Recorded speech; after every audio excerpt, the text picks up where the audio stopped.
Hello friend, ಎಲ್ಲಿಗೂ ನಮಸ್ಕಾರ. ಸುಮಾ ಅಡುಗೆ ರೆಸಿಪಿಗೆ ಸ್ವಾಗತ.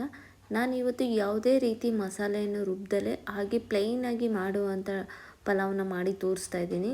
ಹಾಗೆ ಈ ವಿಡಿಯೋನ ಕೊನೆ ತನಕ ನೋಡಿ, ಸ್ಕಿಪ್ ಮಾಡ್ದಲೇ ಬನ್ನಿ ಹೇಗೆ ಮಾಡೋದು ಅಂತ ನೋಡ್ಕೊಂಬರೋಣ. ಈಗ ನಾನು ಸ್ಟವ್ ಹಚ್ಚಿದ್ದೀನಿ. ಸ್ಟವ್ ಹಚ್ಚಿದ ನಂತರ ಒಂದು ಕುಕ್ಕರ್ನ ಇಟ್ಕೊಳ್ತಾ ಇದ್ದೀನಿ.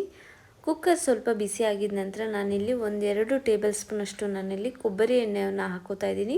ನಿಮ್ಮನೆ ಯಾವ ಎಣ್ಣೆ ಇರುತ್ತೋ ಅದನ್ನು ಹಾಕ್ಕೋಬೋದು. ನಾನಿಲ್ಲಿ ಕೊಬ್ಬರಿ ಎಣ್ಣೆನ ಸೇರಿಸ್ಕೊಂಡಿದ್ದೀನಿ. ಅದಾದ ನಂತರ ನಾನಿಲ್ಲಿ ಪಲಾವ್ ಸಾಮಾನ ಸೇರಿಸ್ಕೊತಾ ಇದ್ದೀನಿ.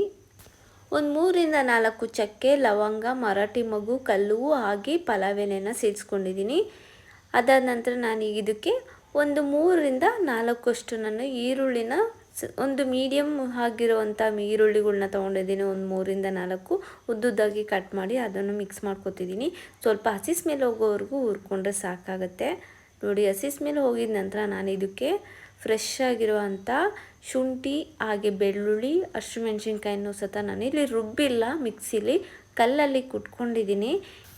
ಇದು ಅಷ್ಟೇ ಸ್ವಲ್ಪ ಹಸಿ ಸ್ಮೆಲ್ ಹೋಗಬೇಕು. ಹಾಗೆ ನಾನು ಇದಕ್ಕೆ 1 ಟೇಬಲ್ ಸ್ಪೂನಷ್ಟು ನಾನಿಲ್ಲಿ ಮನೇಲೇ ಮಾಡಿರೋ ಅಂಥ ತುಪ್ಪವನ್ನು ಹಾಕ್ಕೊಂಡಿದ್ದೀನಿ. ನೋಡಿ, ತುಪ್ಪನೂ ಹಾಕ್ಕೊಂಡು ಮಿಕ್ಸ್ ಮಾಡ್ಕೊಳ್ಳೋಣ. ತುಪ್ಪ ಹಾಕೋದ್ರಿಂದ ಒಳ್ಳೆ ಟೇಸ್ಟ್ ಕೊಡುತ್ತೆ. ಹಾಗೆ ಅದನ್ನು ಅಷ್ಟೇ ಮಿಕ್ಸ್ ಮಾಡ್ಕೊಂಡಿದ್ದ ನಂತರ ನಾನೀಗ ಇದಕ್ಕೆ ಒಂದು ಅರ್ಧ ಕಪ್ಪಷ್ಟು ನಾನಿಲ್ಲಿ ಬಟಾಣಿನ ಹಾಕೋತಾ ಇದ್ದೀನಿ. ನೈಟೇ ನೆನೆಸಿ ಎತ್ತಿಟ್ಕೊಂಡು ಅದನ್ನು ಹಾಕೋತಿದ್ದೀನಿ. ಹಾಗೆ ಒಂದು ಅರ್ಧ ಕಪ್ಪಷ್ಟು ನಾನಿಲ್ಲಿ ಕ್ಯಾರೆಟ್ನ ಉದ್ದುದ್ದಾಗಿ ಕಟ್ ಮಾಡಿ ಸಹ ಹಾಕೋತಿದ್ದೀನಿ. ಹಾಗೆ ನಾನು ಬೀನ್ಸ್ನೂ ಅಷ್ಟೇ ಅರ್ಧ ಕಪ್ಪಷ್ಟು ನಾನಿಲ್ಲಿ ಅದನ್ನು ಅಷ್ಟೇ ಕಟ್ ಮಾಡಿ ಹಾಕ್ಕೊಂಡಿದ್ದೀನಿ. ನೀಟಾಗಿ ಹಾಕ್ಕೊಂಡು ಇದನ್ನು ತಿರುಗಿಸ್ಕೊಳ್ತಾ ಹೋಗೋಣ. ಎಲ್ಲ ಹೊಂದ್ಕೋಬೇಕಲ್ಲ, ಹಾಗೆ ನೀಟಾಗಿ ತಿರುಗಿಸ್ಕೊಳ್ಳೋಣ. ನೋಡಿ, ತಿರುಗಿಸ್ಕೊಂಡಿದ್ದ ನಂತರ ನಾನು ಇದಕ್ಕೆ ಸ್ವಲ್ಪ ರುಚಿಗೆ ತಕ್ಕಷ್ಟು ಉಪ್ಪನ್ನು ಹಾಕ್ತಾಯಿದ್ದೀನಿ. ಮುಂಚೆನೇ ಹಾಕ್ತಿದ್ದೀನಿ, ಯಾಕೆ ಅಂದರೆ ತರಕಾರಿ ಬೇಯಬೇಕಾದ್ರೆ ಇದಕ್ಕೆ ಉಪ್ಪಿನ ಅಂಶ ಎಲ್ಲ ಇಟ್ಕೋಬೇಕು. ಅದಕ್ಕೋಸ್ಕರ ಇದು ಬೇಯ್ತಿರಲಿ ಅಷ್ಟೊದಕ್ಕೆ ನಾನಿಲ್ಲಿ 1.5 ಗ್ಲಾಸಷ್ಟು ಅಕ್ಕಿನ ತೊಗೊಂಡಿದ್ದೀನಿ. 1.5 ಗ್ಲಾಸಷ್ಟು ಅಕ್ಕಿ ತೊಗೊಂಡಿರೋದಕ್ಕೆ ನಾನಿಲ್ಲಿ ತೊಳೆದ್ಬಿಟ್ಟು ಸೈಡ್ಗೆ ಎತ್ತಿಟ್ಕೋತೀನಿ. ಇದನ್ನು ಚೆನ್ನಾಗಿ ತೊಳೆದು ಎತ್ತಿಟ್ಕೋತೀನಿ. ನೀವು ಬೇಕು ಅಂದರೆ ನೀರನ್ನು ಹಾಕಿ ಹಾಗೆ ಅದರಲ್ಲಾದರೂ ಬಟ್ಲಲ್ಲಿ ಬಿಡ್ಬೋದು, ಇಲ್ಲ ನೀರು ಸೋಸಾದರೂ ಬಿಡ್ಬೋದು. ನೋಡಿ, ಈಗ ಎತ್ತಿಟ್ಕೊಂಡಿದ್ದೀನಿ. ಅದಾದ ನಂತರ ನೋಡಿ, ಈಗ ತರಕಾರಿ ಎಲ್ಲ ಸ್ವಲ್ಪ ಬೆಂದಿದೆ, ಒಂದು ಅರ್ಧ ಭಾಗಷ್ಟು ಬೆಂದಿದೆ.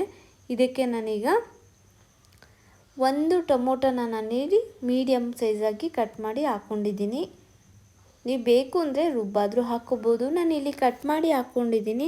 ಹಾಗೆ ಇದಕ್ಕೆ ಒಂದು ಅರ್ಧ ಟೇಬಲ್ ಸ್ಪೂನಷ್ಟು ನಾನಿಲ್ಲಿ ಗರಂ ಮಸಾಲ ಪೌಡ್ರನ್ನ ಯೂಸ್ ಮಾಡಿದ್ದೀನಿ. ಅದೊಂದೇ ಪೌಡ್ರ್ ಯೂಸ್ ಮಾಡಿರೋದು, ಬೇರೆ ಯಾವುದೇ ರೀತಿ ನಾನು ಪೌಡ್ರನ್ನ ಯೂಸ್ ಮಾಡಿಲ್ಲ. ಹಾಕ್ಕೊಂಡು ನೀಟಾಗಿ ಎಲ್ಲದನ್ನು ನಾನು ಚೆನ್ನಾಗಿ ಮಿಕ್ಸ್ ಮಾಡ್ಕೋತಾ ಇದ್ದೀನಿ. ನೀವು ಮಸಾಲೆ ರುಬ್ಬಿ ಮಾಡೋ ಪಲಾವೇ ಬೇರೆ ಟೇಸ್ಟ್ ಕೊಡುತ್ತೆ. ಹಾಗೆ ಪ್ಲೇನಾಗಿ ಮಾಡೋ ಪಲಾವೇ ತುಂಬಾ ಟೇಸ್ಟ್ ಚೆನ್ನಾಗಿ ಕೊಡುತ್ತೆ. ಹಾಗೆ ನಾನಿಲ್ಲಿ 1.5 ಗ್ಲಾಸ್ ಅಕ್ಕಿಗೆ 3 ಗ್ಲಾಸಷ್ಟು ಬಿಸಿ ನೀರನ್ನು ಹಾಕ್ಕೋತಾ ಇದ್ದೀನಿ. ಬಿಸಿ ನೀರು ಹಾಕೋದ್ರಿಂದ ತುಂಬಾ ಚೆನ್ನಾಗಿ ಬರುತ್ತೆ. ಹಾಗೆ ಅನ್ನ ತುಂಬ ಸಾಫ್ಟಾಗಿ ಉದುದ್ರಾಗಿ ಚೆನ್ನಾಗಿರುತ್ತೆ ಅನ್ನೋ ಕಾರಣಕ್ಕೋಸ್ಕರ ಹಾಕ್ಕೊಂಡಿದ್ದ ನಂತರ ನಾನಿಲ್ಲಿ ಒಂದು ಸ್ವಲ್ಪ ನಾನಿಲ್ಲಿ ಮೊಸರನ್ನ ಹಾಕ್ಕೋತಾ ಇದ್ದೀನಿ. ಮೊಸರು ಹಾಕಿದ್ರೂ ತುಂಬ ಚೆನ್ನಾಗಿ ಟೇಸ್ಟ್ ಕೊಡುತ್ತೆ. ಮೊಸರಿಲ್ಲ ಅಂದರೂ ಪರವಾಗಿಲ್ಲ, ನಿಮ್ಮ ಮನೆಯಲ್ಲಿ ನಿಂಬೆಹಣ್ಣೆ ಆದರೂ ಇದ್ದರೆ ಅದನ್ನಾದರೂ ನೀವು ಉಪಯೋಗಿಸ್ಬೋದು. ಹಾಗೆ ಇಲ್ಲಿ ನಾನು ಕುದೀತಿದ್ದ ನೀರಿಗೆ ನಾವು ನೆನೆಸಿಟ್ಕೊಂಡಂಥ ಅಕ್ಕಿನ ನಾನಿಲ್ಲಿ ಸೇರಿಸ್ತಾ ಹೋಗ್ತಾ ಇದ್ದೀನಿ. ನೋಡಿ, ಅಕ್ಕಿನ ನೀವು ಒಂದು 10 ನಿಮಿಷ ಆದರೂ ನೆನೆಸಿಡಬೇಕಾಗುತ್ತೆ. ಅವು ನೆನೆಸಿಡಿದ್ರೆ ತುಂಬಾ ಸಾಫ್ಟಾಗಿ ಬರುತ್ತೆ, ರೈಸು ಉದುದ್ರಾಗಿ ಚೆನ್ನಾಗಿ ಬರುತ್ತೆ ಅನ್ನೋ ಕಾರಣಕ್ಕೋಸ್ಕರ ನೋಡಿ. ಹಾಗೆ ನಾನು ಇದಕ್ಕೆ ಸ್ವಲ್ಪ ನಿಂಬೆಹಣ್ಣು ರಸನೂ ಹಾಕೋತಾ ಇದ್ದೀನಿ. ನಾನು ಎರಡನ್ನೂ ಹಾಕೊತಿದ್ದೀನಿ, ಒಳ್ಳೆ ಟೇಸ್ಟ್ ಕೊಡುತ್ತೆ. ನಿಂಬೆಹಣ್ಣು ರಸ ಹಾಗೆ ಮೊಸರು ಎರಡನ್ನೂ ಹಾಕಿದ್ದೀನಿ. ಅದನ್ನು ಹಾಕ್ಕೊಂಡು ನೀಟಾಗಿ ಮಿಕ್ಸ್ ಮಾಡ್ಕೊತಿದ್ದೀನಿ. ನಾನು ಇಲ್ಲಿ ಲಾಸ್ಟದಾಗಿ ಇಲ್ಲಿ ಕೊತ್ತಂಬರಿ ಮತ್ತು ಪುದೀನಾನ ಹಾಕ್ತಾಯಿದ್ದೀನಿ. ಇಲ್ಲಿ ಕೊತ್ತಂಬರಿ ಸ್ವಲ್ಪ ಹಾಕ್ಕೊತಾ ಇದ್ದೀನಿ, ಪುದೀನಾನ ಸ್ವಲ್ಪ ಜಾಸ್ತಿ ಹಾಕ್ಕೋತಿದ್ದೀನಿ. ಫ್ಲೇವರ್ ಚೆನ್ನಾಗಿ ಕೊಡುತ್ತೆ ಅನ್ನೋ ಕಾರಣಕ್ಕೋಸ್ಕರ ನಾನಿಲ್ಲಿ ಯಾವುದೂ ರುಬ್ಬಿಲ್ಲ. ಈ ಥರ ಹಾಕೋದ್ರಿಂದ ಒಳ್ಳೆ ಟೇಸ್ಟ್ ಕೊಡುತ್ತೆ. ಹಾಗೆ ನಾನೀಗ ಕೊನೆಯದಾಗಿ ಲಿಡ್ನ ಕ್ಲೋಸ್ ಮಾಡ್ತಿದ್ದೀನಿ. ಮಿಕ್ಸ್ ಮಾಡಿದ ನಂತರ ಈಗ ಲಿಡ್ನ ಕ್ಲೋಸ್ ಮಾಡಿ 1 ವಿಷಲ್ ಕೂಗ್ಸೋದಕ್ಕೆ ಬಿಡ್ತೀನಿ. 1 ವಿಷಲ್ ಆಗಿದ ನಂತರ ನಾನು ನಿಮಗೆ ತೋರಿಸ್ತೀನಿ ಹೇಗಾಗಿದೆ ಅಂತ, ಎಷ್ಟು ಉದುದ್ರಾಗಿ ಬಂದಿರುತ್ತೆ ಅಂತ ನೋಡೋಣ. ನೋಡಿ, ಈಗ ನಾನು ರೈಸ್ನ ಕೆಳಗೆ ಇಳಿಸ್ಕೊಂಡಿದ್ದೀನಿ. ನೋಡಿ, ನಿಮಗೆ ಗೊತ್ತಾಗ್ತಿದೆ ಎಷ್ಟು ಉದುದ್ರಾಗಿ ರೈಸ್ ಬಂದಿದೆ ಅಂತ. ನೋಡ್ತಿದ್ರೇ ಗೊತ್ತಾಗುತ್ತೆ ಅನ್ನ ಪರ್ಫೆಕ್ಟಾಗಿ ಒಂದು ಹದ ಬಂದಿದೆ, ಚೆನ್ನಾಗಿದೆ ಅಂತ. ಯಾವುದೇ ರೀತಿ ಮುದ್ದೆ ರೀತಿ ಆಗಿಲ್ಲ, ತುಂಬಾ ಉದುದ್ರಾಗಿ ಮಾತ್ರ ರೈಸು ಚೆನ್ನಾಗಿ ಬಂತು. ಪ್ಲೇನ್ ಆಗಿದ್ರೂ ಅಷ್ಟೇ ತುಂಬಾ ಟೇಸ್ಟು ಚೆನ್ನಾಗಿ ಕೊಡುತ್ತೆ.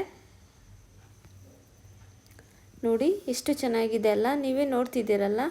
ಹಾಗೆ ನಾನು ಕೊನೆಯದಾಗೂ ಸತ ಒಂದು ಪ್ಲೇಟ್ಗೂ ಸತ ಸರ್ವ್ ಮಾಡಿಕೊಂಡೆ, ಒಂದು ಬೌಲ್ಗೆ. ತುಂಬ ಚೆನ್ನಾಗಿ ಬಂದಿತ್ತು ಮಾತ್ರ. ಇವತ್ತು ಮಾಡಿದ ಈ ರೆಸಿಪಿ ನಿಮ್ಮೆಲ್ರಿಗೂ ಇಷ್ಟ ಆಯಿತು ಅಂತ ಅಂದ್ಕೊಂಡಿದ್ದೀನಿ. ಪ್ಲೀಸ್ ಈ ವಿಡಿಯೋ ಇಷ್ಟ ಆದರೆ ಲೈಕ್ ಮಾಡಿ, ಶೇರ್ ಮಾಡಿ. ಇನ್ನೂ ನನ್ನ ಚಾನಲ್ ಹೊಸಬ್ರು ಯಾರೆಲ್ಲ ನೋಡಿ ಸಬ್ಸ್ಕ್ರೈಬ್ ಮಾಡಿಲ್ಲ, ಪ್ಲೀಸ್ ಸಬ್ಸ್ಕ್ರೈಬ್ ಮಾಡ್ಕೊಳ್ಳಿ. Thank you for watching.